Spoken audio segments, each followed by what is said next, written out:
Snow blanketed the forest in silence, muting the world beneath a sky drained of all color. Pines stood like frozen sentinels, heavy with frost. The storm had passed hours ago, but the cold was still sharp, biting through layers and bone. Beneath one dying tree, two little girls huddled close together, barely 5 years old. They wore matching red shirts, frayed and thin. Their bare feet were sunk deep into the snow, skin bluing at the edges. One cried until her voice vanished into the wind. The other just stared forward, unmoving, lips cracked, eyes hollow. Then came a whisper, so soft the wind almost carried it away. Mom said, "We don't deserve home." No birds, no people, no footsteps, just silence. And then a bark. Deep, measured, not frightened, not aggressive, alert. From the trees stepped a German shepherd, broad-chested, eyes scanning.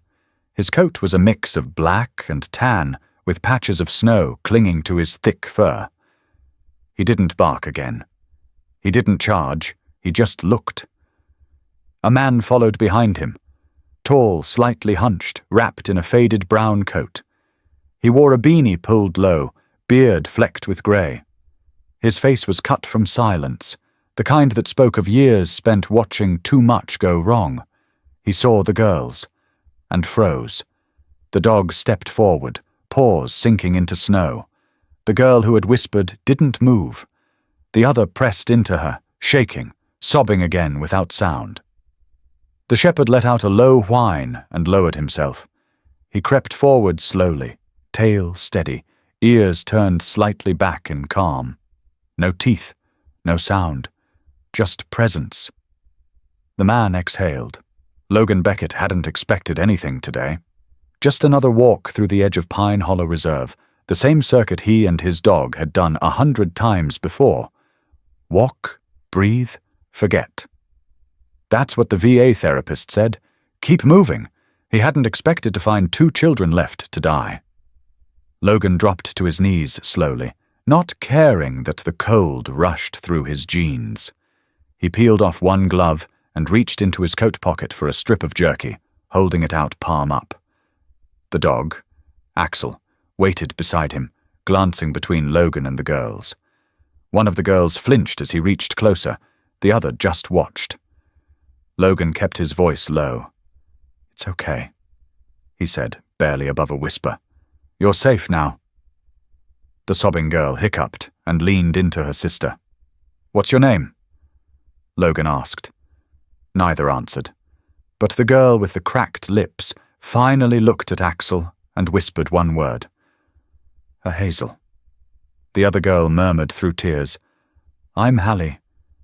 Twins. Logan removed his coat in one motion and wrapped it around both of them. They barely moved as the weight covered their shaking shoulders. Their skin felt like porcelain. "Come on," he muttered. "Let's get you warm." He reached for the radio clipped to his belt, but there was no signal. Dead air. The nearest tower was 2 miles out. Road closures from the storm would keep help away for hours. "Axel," he said. The dog turned, already scanning the way back. Logan stood and gently gathered the girls, lifting both as they stayed pressed against each other. They were feather light, no heavier than the gear he used to haul in Kandahar. Axel led the way, his tail low, ears twitching with every snap of ice underfoot. 1/2 mile in, Logan had to stop to catch his breath. He shifted the girls, pulling the coat tighter. Hazel clung to Hallie, who whispered something into her sister's ear. Hazel nodded, but didn't speak. The wind cut harder near the ridge. Axel paused ahead, looking back, waiting. "We're close," Logan panted. "Almost there." Minutes later, the cabin came into view. Small, weathered, half covered in drifted snow. Smoke still drifted from the chimney. Logan kicked open the door and stepped into the warm, dim interior. Axel followed, instantly scanning the room before circling to the fireplace. He laid the girls gently onto the old couch, still wrapped in his coat. They shivered against each other, lips pale, eyes glassy. Logan threw more wood into the stove, stoking the flames higher, then turned to the kitchen to boil water. From the floor, Axel stayed near the couch, never looking away from them. Logan set a kettle on and moved to the trunk in the corner, pulling out 2 thick flannels and a pair of fleece pants. He held them up. "You can change," he said softly, kneeling nearby. "I'll turn around." No answer, no movement. But Axel stood, walked over to Hazel, and placed his head gently on her lap. She blinked slowly and reached down. Her fingers curled into his fur. And then, like a small miracle, she took the shirt from Logan's hands. Minutes later, the girls sat dressed in dry clothes, wrapped in a quilt near the fire. Logan ladled warm soup into 2 bowls and placed them down. Hallie leaned toward it. Hazel followed. Still, they didn't say much, but they watched Axel. Every time he moved, their eyes tracked him. Logan knew what this meant. They didn't trust him yet, but they trusted the dog. He sat back, rubbing his hands together. "You too hungry?" he asked gently. Hazel hesitated, then picked up the spoon. She fed Hallie first, then herself. The wind howled again outside, rattling the windows. Logan stood and checked the locks out of habit. Years of habits. Check the perimeter, fortify the weak points, keep everyone breathing. He glanced back at the couch. 2 girls, no shoes, no gloves, no adult anywhere. And one sentence still echoed in his mind. "Mom said we don't deserve home." Logan stared at the flames for a long time, his chest tight, his jaw locked. He'd seen villages burned, kids lost. But this felt different. It wasn't war. It was something colder. Axel lay down again between the couch and the door, like a guardian who knew something was coming. And Logan Beckett, who had sworn he'd never let anyone else in again, sat in silence beside his old dog, and knew this storm was just beginning. Logan Beckett had once been the man people called when everything went wrong. Fires, floods, collapsed buildings. In a past life he'd worn the orange helmet of a military rescue specialist and had run into chaos while others ran out. He used to move with purpose, with a plan in his head and a heartbeat trained to stay even under pressure. Now most days he walked, not toward anything, just away. He walked the perimeter of the woods that bordered the edge of Pine Hollow County, where the map faded from suburban to forgotten. His cabin sat alone at the end of a narrow dirt track no one else bothered to plow. His boots broke thin layers of frost as he moved. Not fast, not slow, just moving. Axel, his German shepherd, walked ahead, nose to the wind, steps precise. At 7 years old, Axel had the bearing of an old soldier. Trained for military detection work, he had once served alongside Logan's unit before an injury sidelined him for good. Shrapnel had torn through his hind leg in a collapsed warehouse in Mosul. He healed, but never ran quite the same. Logan had pulled him out of that wreckage himself.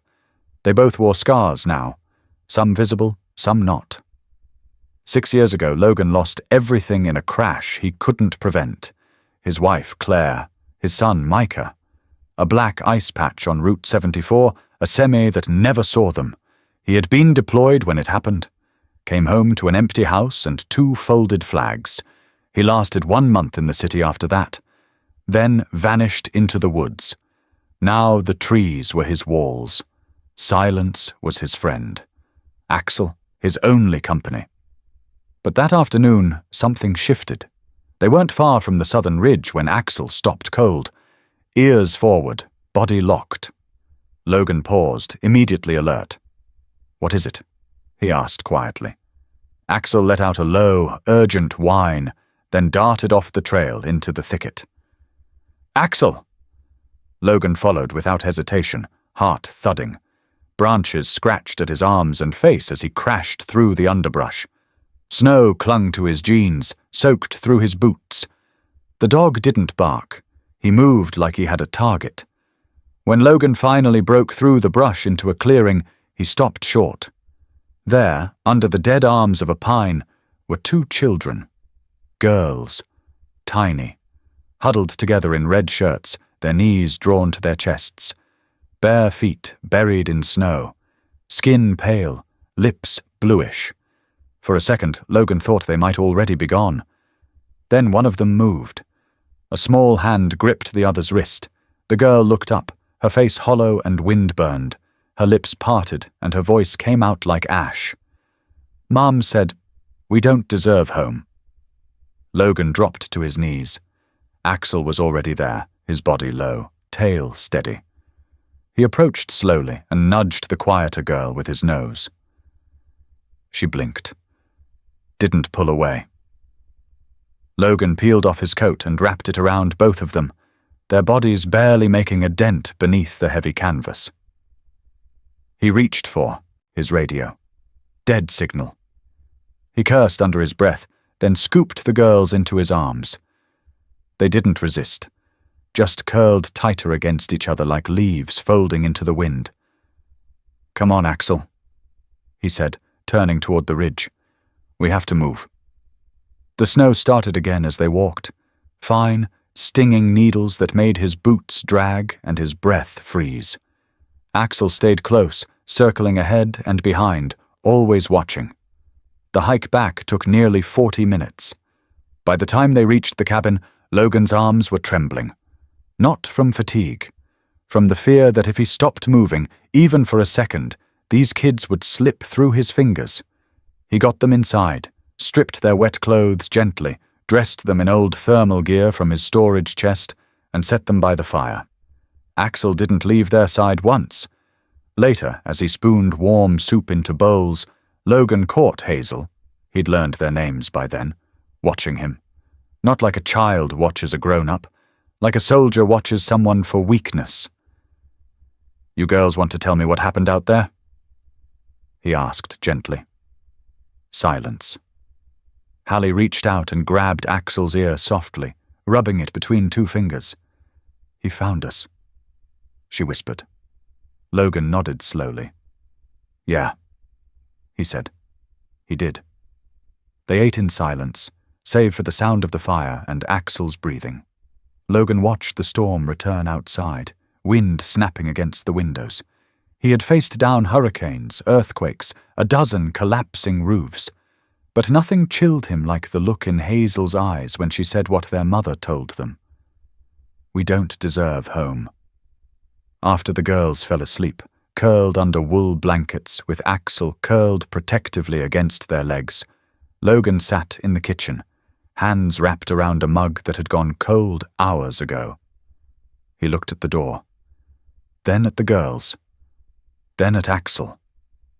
And something cracked open in him, not like glass shattering, but like old wood splitting to let light through.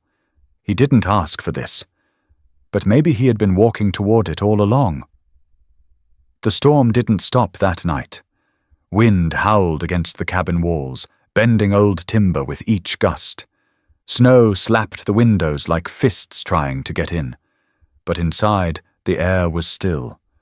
Warm, thick with the scent of cedarwood smoke, cracked oats, and the faint, steady rhythm of breathing. Hazel and Hallie were wrapped in Logan's grandfather's old quilt, curled into the couch like they were trying to vanish into its worn fabric. Their skin still carried the sharp, pink flush of cold recovery. Their eyes stayed wide, darting from the fire to Axel to Logan and back again. They hadn't spoken much since naming themselves, just 2 words between the two of them. Axel lay directly in front of the couch. His body stretched from the stone hearth to the wooden floorboards, forming a solid line between the girls and everything else. His breathing was deep, controlled. One ear twitched every time the fire. Cracked Logan crouched nearby, bowl in hand. He didn't try to smile. He didn't use a sing-song voice. He just held the spoon out, the oatmeal warm and sticky with honey. "You don't have to finish it," he said, "but it's hot. And there's more if you want it." Hazel's gaze locked on the spoon. She didn't move. Then Axel shifted, just slightly. He rose, walked to Logan, and sat beside him. Hazel's eyes followed him. The shepherd looked back at her and let out a slow huff through his nose, then sat, tail flicking once across the wood. No bark, no pressure. Hazel inched forward and reached for the spoon. Logan said nothing, just placed the bowl on the edge of the table, close enough to reach but not close enough to crowd. Hallie watched her sister taste it.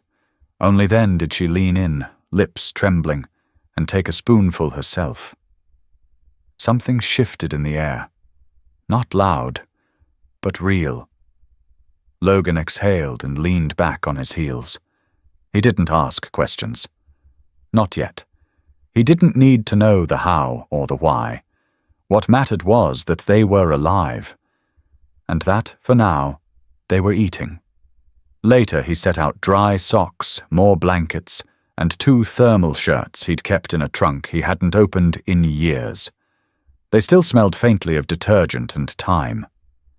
He turned his back while the girls changed under the covers, then busied himself in the kitchen, boiling water, jotting down notes in his battered notebook. He documented what he saw: skin color, pulse, responsiveness, appetite. Old habits from his field medic days. But he also scribbled other things. Which one flinched more, how long it took them to look at his face, and whether they reached for Axel without hesitation. They always did. When night crept deeper, Logan lit the lantern and checked the fire again. The storm hadn't let up. Roads would stay closed. Cell signal remained dead. He knew help might not come until the next day, maybe longer. That was fine. He didn't trust fast rescues. They left too many things broken behind. As he sat on the floor near the fire, Axel rose from his post and padded toward the toy chest in the corner. It had been Micah's. Logan hadn't touched it since the funeral, but Axel nosed it open without hesitation. He rummaged for a second, then picked up a small, worn, stuffed rabbit and brought it back. With slow, deliberate movement, he placed it gently beside Hallie on the couch. The little girl stared. Hazel glanced at her sister, then at Axel, and then at the rabbit. Her fingers brushed the edge of its ear. No one said a word. Logan turned away, pretending to adjust the kettle. When he looked back, both girls were asleep, curled against each other. The rabbit nestled between them. Axel had returned to his station on the floor, but his eyes stayed open. Watching. Guarding. The night wore on. Logan dozed lightly in a chair, shotgun near the door, habit from years he couldn't shake. Every time the wind changed direction, he opened his eyes. But Axel didn't move. Near dawn, Hallie whimpered in her sleep. Not loud, but broken. Hazel stirred, tried to soothe her with a whisper. Then Axel stood again, walked to the couch, and laid his head softly on Hallie's lap. The child shifted and reached out, fingers curling into his thick fur. The whimper stopped. Logan watched it unfold, something tightening in his throat. He had seen men die under rubble, pulled survivors out of twisted steel, but nothing felt as fragile or as sacred as that small hand trusting a dog. When morning came, the storm had eased but not ended. A pale light crept in through the frost-covered window panes, casting shadows across the floor. Logan stood at the porch, mug of coffee in hand. Steam rose in soft curls. Behind him, Axel still lay near the girls. Hazel stirred slightly, sat up, then leaned back down into her sister's side. For the first time in years, the cabin didn't feel empty. It breathed again, not loud, but alive. The snow began to settle just after sunrise, laying a clean sheet over everything that had been torn open the day before. The sky was the color of wet ash, and the wind, though gentler now, still carried a sharpness that reminded Logan winter wasn't done with them. Hazel and Hallie were still asleep, wrapped in the quilt with Axel curled around their feet. The fireplace crackled softly. Logan stood by the window, sipping from a tin mug, scanning the clearing beyond the porch with a soldier's eye. Something about last night still gnawed at him, like a thread that hadn't been pulled yet. Axel stirred first. He rose slowly, shook snow-damp fur from his coat, and padded to the door. His tail was low, nose twitching, body alert. Logan opened the door without a word. Outside, the snow crunched under their boots and paws. Axel moved with purpose, head low, cutting across the clearing like he had picked up a scent that didn't belong. Logan followed, boots sinking deep, fingers tightening around the grip of the old flashlight clipped to his belt. They reached the edge of the tree line behind the cabin. The snow looked disturbed, not freshly so, but uneven, like someone had passed through before the second round of snowfall. Axel stopped, ears forward, and let out a low, uneasy rumble. Then he began to dig. Furiously. Snow flew in arcs behind his front legs. Logan knelt beside him, using his gloved hands to help. It wasn't long before his fingers struck something firm. Plastic. Cold. A weatherproof folder sealed in a clear Ziploc bag, half frozen into the ground. Logan stood, brushing snow off the plastic. He didn't speak. Back inside the cabin, he laid the contents out on the table beneath the soft yellow light of the lantern. The girls were still dozing. Axel returned to the couch but didn't lie down. He sat, watching. Logan opened the folder. The first paper was a temporary guardianship form from County Family Court, dated 3 years prior. It named one Rachel Dawn as guardian of Hazel and Hallie Grace, the biological mother, Alina Grace. The second page was a state benefits letter, food assistance, health care, foster stipends, all addressed to Dawn, listing the girls as dependents. Next, a photocopy of a driver's license. Rachel Dawn, early 30s, straight blonde hair, cold, watchful eyes even in the photo. Something about the face made Logan's gut tighten. The final item was a photograph. 2 toddlers, Hazel and Hallie, dressed in matching pink footy pajamas, seated on the floor of what looked like a daycare center. They were smiling, but the smiles looked forced. Behind them, crouched stiffly, was Rachel. One hand on Hazel's shoulder, the other holding a stuffed bear by the head. Logan stared at the image. He didn't know Rachel, but his hands clenched the folder a little tighter as he laid it down. He turned on the emergency radio, adjusted the dial through the static, and after 3 tries, got a signal strong enough to crackle through. Sheriff's Department. Officer online. Who's calling?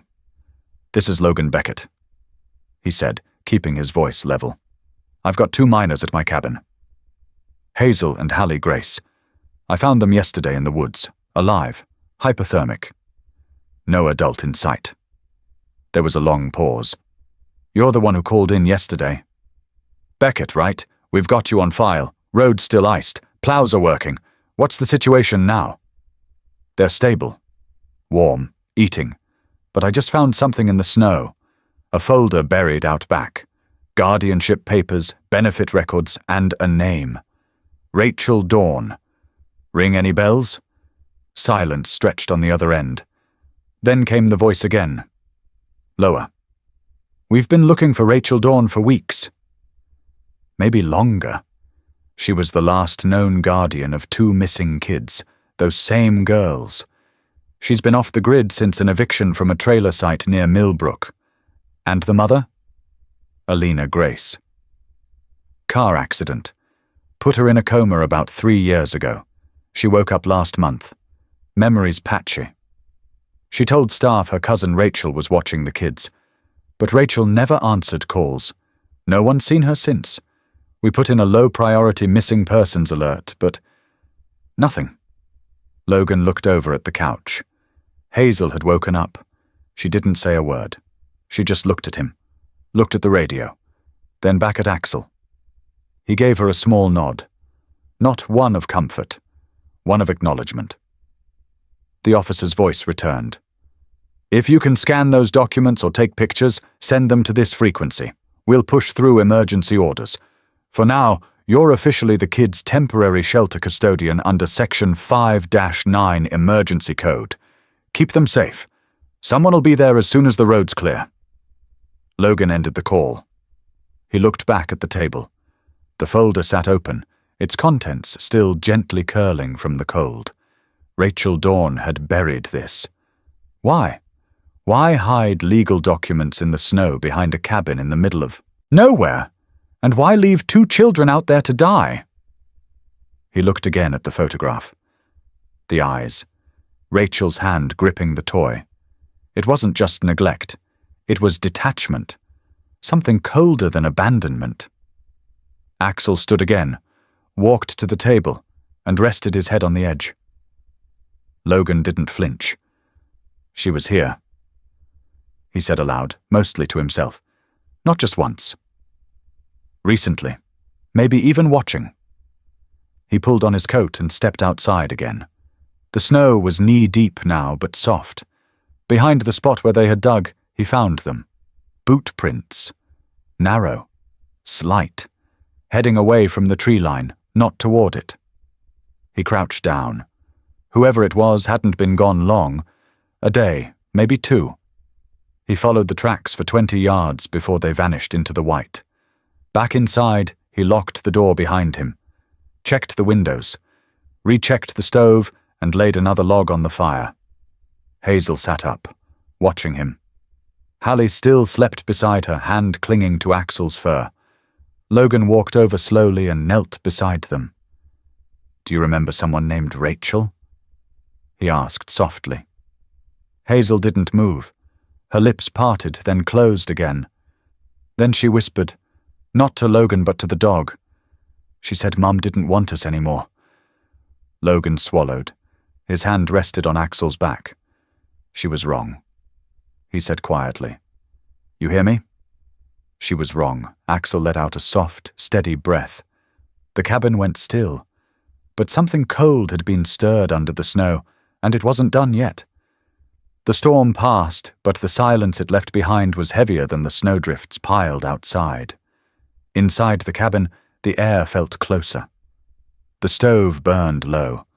Axel remained near the couch where Hazel and Hallie rested, his ears twitching at every creak in the old wood. Logan moved through the space like a man waiting for something he couldn't name. By noon, the emergency radio crackled. Logan stepped away from chopping wood and leaned in. Sheriff Hale Morrison's voice came through, rough with static. "She's alive," the sheriff said. Logan froze. "Alina Grace?" "Woke up 3 weeks ago. Coma for nearly 3 years after the crash. Memories shot to pieces. But she's talking now. Said her cousin Rachel Dawn was supposed to be caring for the girls. Tried to call her after waking up, but Rachel never answered." Logan's eyes flicked toward the girls. They were building a tower of canned goods in the corner, both wrapped in oversized flannels. Axel sat nearby like a sentry, tail thudding softly every time one of them giggled.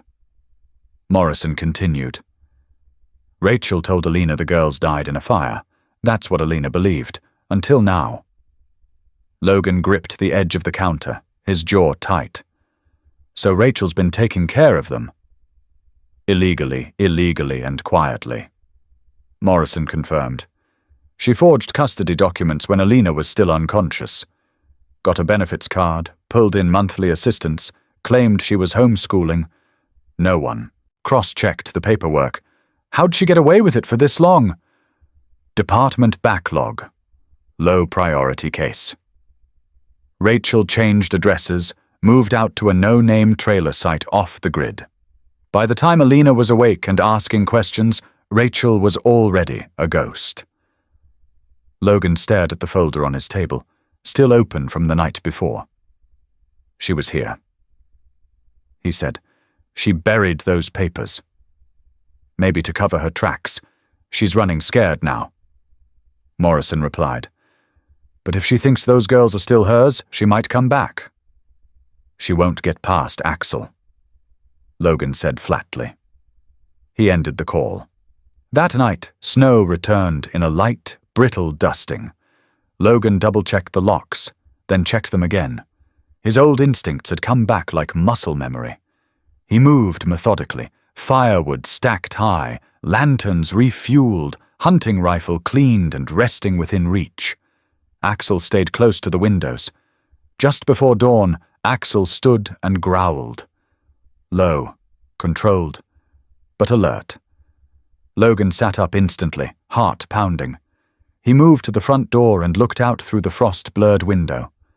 Nothing. But Axel didn't stop. He walked to the back of the cabin, nose low, and scratched once at the door. Logan opened it. The cold rushed in like a warning. Axel stepped out into the pale blue light of early morning, sniffing the air. Logan followed. Near the edge of the tree line, the snow wasn't smooth anymore. Footprints. Not from Logan. Not from the girls. Not fresh. But not old either. Maybe a day, maybe less. Logan crouched beside them. The boot print was narrow, light. Probably a woman, facing away from the cabin. Axel circled the area once, ears up, then returned to Logan's side. His stance said it all. Someone had been watching, and not from far away. Logan didn't speak. He just stood, eyes scanning the woods. Back inside, he brought more logs to the fire. The girls were awake now, eating oatmeal in silence. Hallie had wrapped Axel's ear around her fingers again, and Hazel stared into the flames like she was trying to read something in them. "Hazel," Logan said softly. She looked up. "Do you remember who brought you to the woods?" Her eyes didn't move for a long time. Then she nodded. "Was it Rachel?" Another nod. "Did she say anything before she left?" Hazel's lips trembled. She said, "If we were quiet, we might get a new mom." Hallie looked down. "But we were too loud." Logan felt something break inside his chest. Axel stood and placed his head on Hazel's lap. She buried her fingers in his fur without a word. Logan turned to the window again. Rachel hadn't just left them. She had come back, maybe to see if they were still alive, or maybe to finish what she started. The day moved slowly, filled with the quiet hum of chores and waiting. Logan went outside once, checked the prints again, followed the trail until it vanished in the wind. Whoever it was had circled the cabin, close enough to see. Maybe close enough to hear. He started sleeping with his boots on. That evening, after the girls had fallen asleep, Axel sat near the door, unmoving. Logan lowered himself beside him. "You smell her, don't you?" Axel didn't blink. Logan rubbed his hands together, watching the dark beyond the windows. "She'll come back." Axel's ears perked at a distant sound. Not a howl, not a crash. Just a snap of wood in the distance. Not an animal. Not this close. Logan stood slowly, rifle in hand. Axel moved with him. But the night stayed still. He didn't see her. Not yet. But Logan Beckett had spent years learning how to wait. And so had his dog. The temperature dropped fast that evening. It wasn't just the cold in the air. Something else had shifted. Logan felt it settle into his chest like a warning he couldn't explain. Even the trees outside seemed stiller, like they were bracing for something. Axel didn't eat dinner. Instead, he stayed by the door, body low and quiet. But tense. His ears twitched at every gust of wind. His tail didn't wag. When Logan bent to scratch his head, the shepherd didn't respond. Just kept staring at the door. Logan didn't question it. He trusted the dog's instincts more than his own gut. The girls were already asleep in front of the fire, curled together like mirrored images under thick layers of wool. Axel had tucked himself in beside them earlier, but now refused to lie down. He remained standing, alert. Logan checked the locks again, then checked them a third time. Around midnight, the sound came, a faint creak, not from inside, from the porch. Axel's growl was so low it barely registered as sound, more like a vibration in the air. Logan was on his feet instantly, rifle in hand, boots already laced from habit. He stepped to the side of the door, away from the direct line of the window. Axel moved with him, silent. Then the door handle jiggled. Not random, not wind. Slow, testing. Logan motioned for Axel to stay, but the shepherd didn't wait. A shadow passed the frosted window. Logan's voice was calm, steady. "Whoever's out there, this is your last chance to walk away." Silence. Then the door flung open. Rachel Dawn lunged inside. She looked nothing like her photo. Gaunt, hair tied back in a greasy knot, eyes wild and glassy. Her coat hung off her like a shed skin. In her right hand she held a knife. Not big, but sharp enough to mean business. She didn't speak. She went for the couch. The girls. Logan moved first, stepping between her and the fire.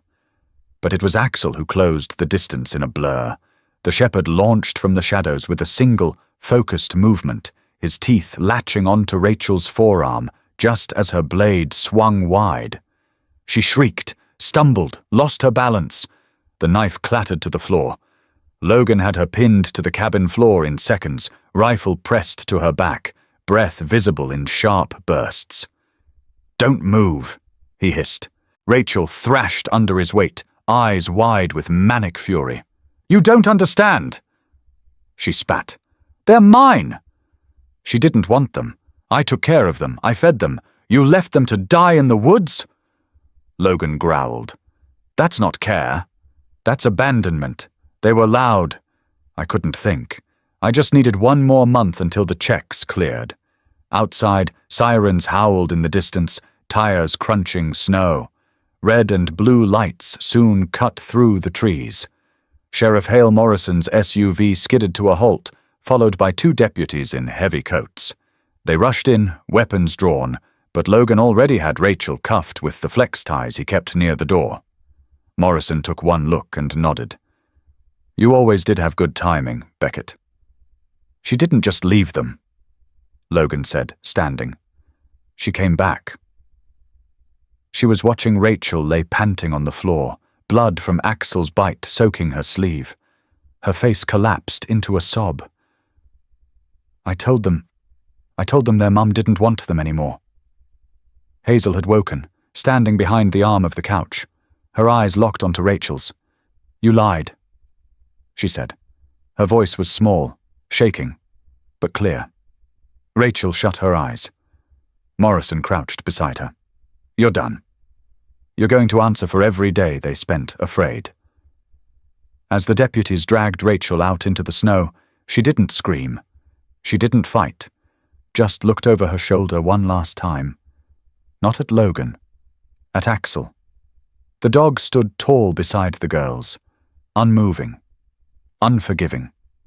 Later that night, after the cabin was quiet again, Logan sat by the fire with his hands clasped. Hazel and Hallie were asleep, curled up beside Axel, who hadn't left their side since the attack. Morrison stood at the doorway, flipping through a small notepad. Looks like she'd been sleeping in an abandoned truck 1/2 mile from here. Had fake IDs, burner phones, old benefit cards. She's been moving for months. But she came back for them. She thought she still owned them. Logan said. "No," Morrison said. "She thought she could finish erasing them." He turned to leave, then paused. "You did good, Logan." "You and that dog of yours," Logan didn't answer. He just looked over at Axel, who lifted his head slightly at the sound of his name, then lowered it again onto Hazel's leg. Guarding. Always guarding. The snow outside picked up again, flurrying under a moonless sky.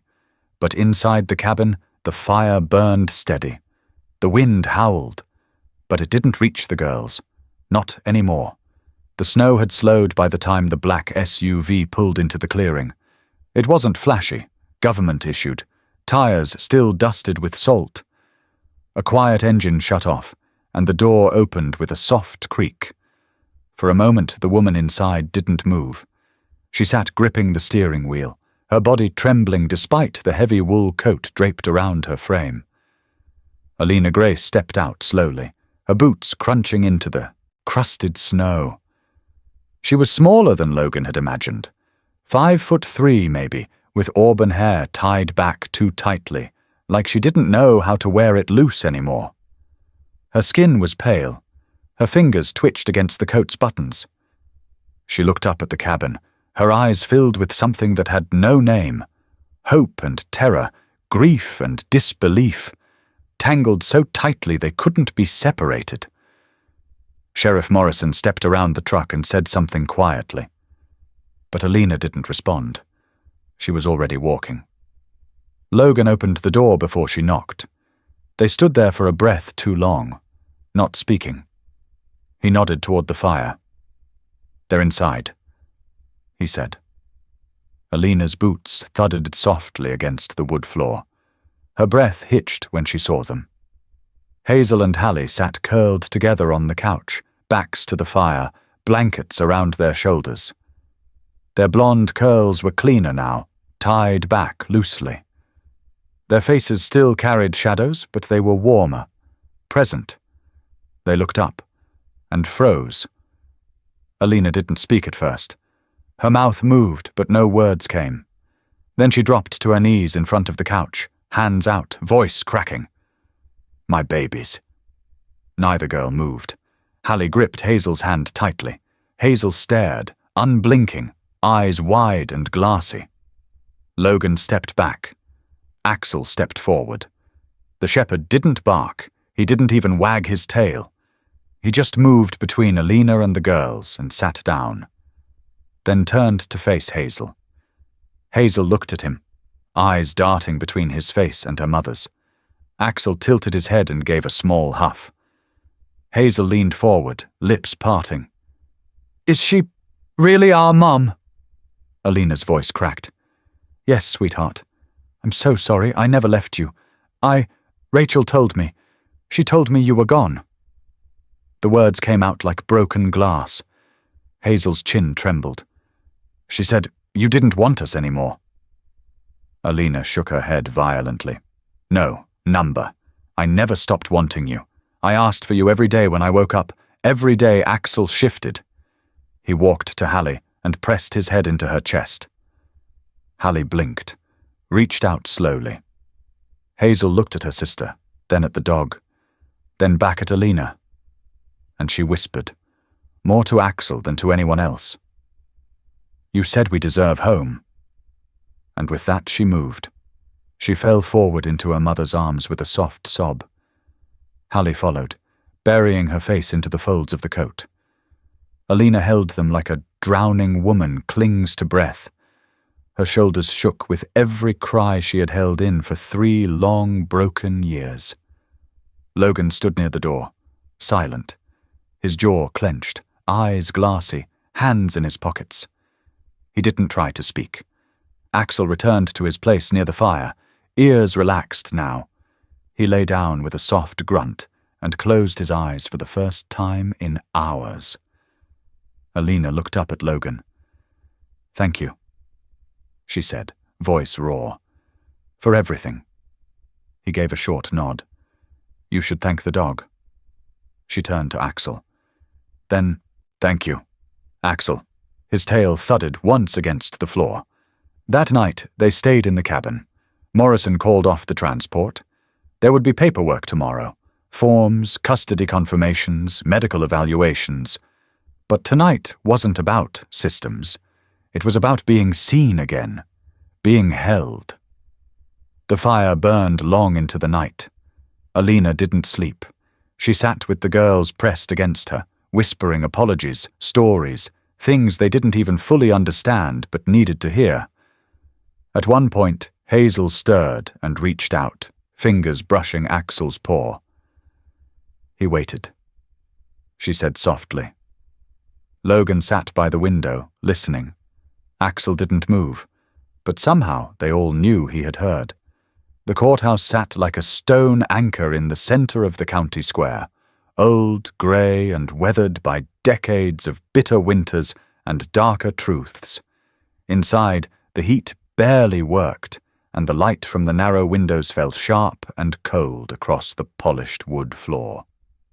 Rachel Dawn entered in cuffs, her wrists bound loosely in front of her. She wore a standard-issue jumpsuit, too large for her frame. Her eyes darted around the courtroom, but landed nowhere. The courtroom was nearly empty, save for a few reporters, a child welfare representative, and the quiet presence of those whose lives she'd nearly erased. Logan sat in the back row. Beside him, Axel sat tall and still, ears relaxed, but eyes alert.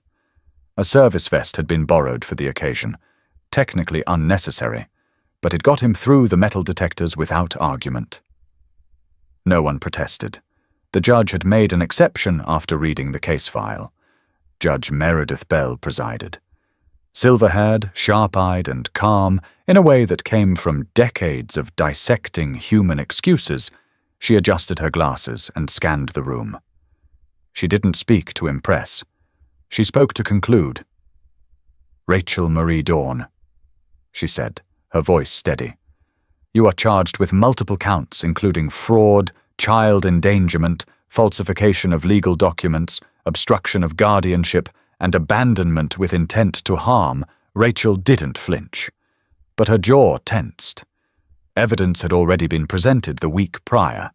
Stacks of forged paperwork, testimonies from child services, statements from doctors, photos of Hazel and Hallie taken the night Logan brought them in. Bare feet, frost-bitten fingers, eyes emptied by survival. Alina had chosen not to testify in person. Her victim impact statement had been submitted in writing. It was read aloud in full, quiet, precise, devastating. She told my daughters I had abandoned them. She told me they were dead. I lost 3 years in a hospital bed, and the moment I woke up, I began losing them all over again. What she took from them cannot be repaid. But what she did must be answered. Rachel shifted in her seat. Her lawyer, an overworked public defender, leaned in, whispering something that didn't stick. Logan looked at Axel. The shepherd hadn't blinked once. The prosecutor rose for closing arguments, but kept it brief. "There are crimes of carelessness, there are crimes of need, and then there are crimes of choice." Rachel Dawn made a choice to erase 2 children from the world's radar. She used them for support payments. She lied to their mother. She walked them into a forest and left them to die. Only a dog, and the man who listened to him, stood between her choice and their graves. Logan didn't shift, but he felt Axel's tail brush his boot once. Judge Bell didn't deliberate long. Her voice, when it came again, was final.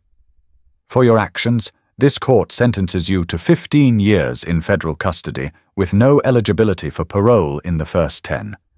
This is not merely a sentence of time, Miss Dawn. It is a statement of consequence. May your silence echo in the space you once stole from 2 little girls who deserved far more than what you gave." Rachel didn't speak, didn't cry. She only looked up, once, and for the briefest moment her eyes landed on Axel. The dog didn't move. Deputies escorted her out. No handcuffs could bind what she'd broken. But for now, justice had weight. The courtroom emptied slowly. Morrison clapped Logan once on the shoulder before leaving. The child services rep nodded toward Axel and murmured, "They still talk about him." At the office. "Like he was more than a dog. He is," Logan said. Outside, the wind picked up, scattering dead leaves across the courthouse steps. Logan and Axel walked down them side by side. They didn't speak. They didn't need to. They had done their part. And now, someone else could begin again. Winter loosened its grip slowly. The snow melted in thin, reluctant layers, peeling back from the earth as if unsure it was time to leave. Brown patches of ground appeared first, then hints of green. The air grew lighter, no longer slicing with every breath. By March, the forest no longer whispered survival. It breathed again. Alina had found a small rental cottage half a mile down the road. It wasn't much. 2 bedrooms, a front porch, and a heater that clicked when it was tired. But it was close enough that Hazel and Hallie could walk to Logan's cabin most mornings, boots crunching over frost, Axel trotting behind them like an old uncle who didn't trust the world to behave. Logan never asked Alina why she chose to stay nearby. She never explained. But every morning, just after sunup, the girls would come bounding through the trees like deer, backpacks bouncing, cheeks red from the wind. They would leave behind the world that had once failed them and step into a place that now felt safe. Logan had started repairing the garden behind the cabin. It had been little more than a forgotten square of dirt for years, half swallowed by weeds. Now it had structure again. Raised beds, a simple fence. Hallie named the first row Hazel's Carrot Zone. Hazel retaliated by painting a crooked wooden sign that read, Hallie's, Lettuce Land. Neither of them liked lettuce, but they liked saying they had it. Axel took his job seriously. Every time one of them wandered too close to the trees, he followed. If they ran, he ran. If they cried, he sat beside them without blinking. His joints weren't what they used to be, and Logan noticed him limping a little more each evening. But the dog never let them see it. He still rose first, still checked the perimeter, still waited by the door every morning until the girls arrived. Logan had added shelves inside the cabin, ones that hadn't existed before. They now held books with missing pages, clumsy crayon drawings, and a tin box filled with buttons and rocks Hazel had deemed treasure. There was no formal system, no plan. But the place had changed. It was no longer just a refuge. It had become something closer to a home. One afternoon, Logan found Hallie trying to sneak sugar cubes from the tea jar. He didn't scold her. He just raised an eyebrow. Axel, standing behind her like a tattletale with fur, gave one quiet huff. Hallie turned and pointed at the dog. He said it was okay. Axel didn't deny it, just blinked. Logan looked between them and shook his head. Then he can help you clean it up. Later that week, Alina brought over a tray of muffins, store-bought, but with a ribbon tied around the plastic, as if that changed their DNA. She and Logan sat on the porch for the first time without a reason. Just coffee. Just quiet. You ever think it would be like this? She asked. Logan looked out over the garden. Hazel and Hallie were laughing over a worm. Axel stood nearby, tail twitching, eyes squinting in the sun. No, he said. I thought I'd be alone the rest of my life. Alina looked down at her mug. Me too. There was a long silence. Then, soft as she said, Hazel told me the other night. Axel doesn't just guard. He listens. Logan nodded once. Yeah, he always has in early April. A box arrived in the mail. Inside was a medal from the sheriff's department. Civilian K-9 commendation for service and bravery. Logan didn't make a big deal out of it. He pinned it on the old beam above the fireplace. Hazel saw it first. She turned to Axel. You got a medal. The dog looked unimpressed. Hallie added, You're officially famous. That night, after the girls had gone home and the fire had burned low, Logan sat with Axel on the porch, the stars slowly blinking into view above the trees. You did it, Logan said, rubbing behind the shepherd's ear. You pulled them back from the edge. Axel didn't move, just let out a long, steady breath and rested his head on Logan's boot. Tomorrow would be another day. More laughter, more garden dirt under fingernails, more old ghosts fading into the background. But tonight, the world was quiet. And the cabin, once buried in silence, now pulsed with the small, steady rhythm of second chances. The town square was lit by strings of soft amber bulbs swaying gently in the evening breeze. Folding chairs creaked under the weight of neighbors, old classmates, deputies, and quiet strangers who had heard whispers of what happened that winter. At the center stood a modest wooden stage. A banner painted by local kids fluttered overhead. Axel, guardian of hope. No music, no parade, just something honest, something still. The mayor, a retired teacher with hands that trembled when she spoke, took the microphone first. She didn't say much, just the truth. About the night Axel chased down a woman hiding years of darkness. About how he stood guard when no one else saw what needed guarding. About how sometimes it wasn't the humans who knew what home looked like. Then came the medal. A deputy in uniform stepped forward and placed it gently around Axel's neck. The shepherd stood still, eyes steady, like he'd seen it all before. But Logan noticed, just for a second, that Axel's ears tilted back slightly, like he wasn't sure what to do with the attention. Hazel climbed the steps next. She wore boots too big and a denim dress with a smudge of paint still on the sleeve. Her braids were uneven. Her voice, though, strong. She gripped the mic with both hands and looked out at the quiet crowd. "He didn't just find us," she said, her words clear in the hush. "He told us we belong." No one moved. No one needed to. Behind her, Axel let out a soft exhale. His head lowered slightly, as if even he knew the moment was too big to bark through. Later, after the speeches were done and paper cups of cider passed around, the fire pit glowed in the center of the square. Logan sat with Alina and the girls. Hallie was asleep on her shoulder. Hazel dozed against Axel, her small hand resting on the dog's flank. His breathing matched hers, rhythmic, certain. Logan stared into the flames, the memories flickering just beneath the surface. The cabin, the gunshots, the broken girls with eyes too old for their faces, the dog who wouldn't quit. "You ever think he knew all along?" Alina asked softly. Logan didn't look away from the fire. "I think," he said. He never doubted. From across the square, someone played a guitar.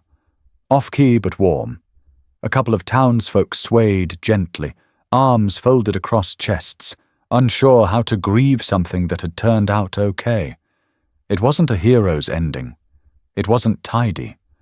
But it was real. And in a world that often forgot who belonged, Axel had remembered. Before the fire burned down and the chairs were folded away, a boy with skinned knees came up to Logan and asked if Axel could come visit his school. "We don't have heroes there," he said plainly. Logan just nodded. The shepherd raised his head, alert again. Always listening. At the edge of the night, a sign nailed to the town's bulletin board caught the glow of the firelight. A single sentence, scrawled in thick black marker. "A dog can't say the words. But sometimes he's the only one who really tells you, you belong." Now, maybe it's your turn. What about you? What's your story with a loyal pet, who stayed, who heard, who never once gave up on you? Share it in the comments below, and don't forget to subscribe for more true stories that honor the dogs who see us when the world looks away. And to Axel, and every dog like him, you don't just guard the living. You remind them why they keep going.